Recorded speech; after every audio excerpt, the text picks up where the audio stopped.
Le Premier ministre chef du gouvernement, Julien Kogué-Bekale, a présidé cet après-midi une séance de travail à laquelle prenaient part quelques membres de son équipe. La problématique liée au ramassage des ordures, la salubrité de la ville ainsi que l'hygiène était à l'ordre du jour. Le point avec Linda Nyumba Mungengi et Prestine Guayman.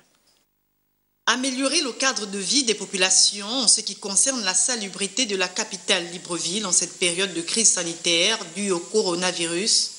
C'est tout le sens donné à cette séance de travail à laquelle prenaient part les ministres de l'Intérieur, de l'Environnement, de la Santé, y compris celui de l'Économie et des Finances. Étaient aussi présents l'édit de la capitale et le haut-commissaire à l'environnement et au cadre de vie. La problématique de la propriété de la ville et de la gestion des ordures obéira à un schéma précis. Le chef de l'État a instruit tous les acteurs du secteur de travailler ensemble pour maintenir un niveau de salubrité satisfaisant, acceptable.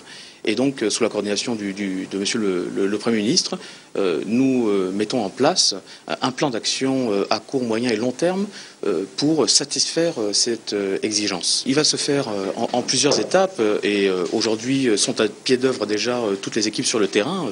Quand vous parliez tout à l'heure des ordures ménagères, Clean Africa, société d'État en contrat avec la mairie de Libreville, il est déjà sur le terrain tous les jours. Vous constatez les efforts qu'au font ses compatriotes sur le terrain pour assainir et maintenir un niveau de salubrité acceptable.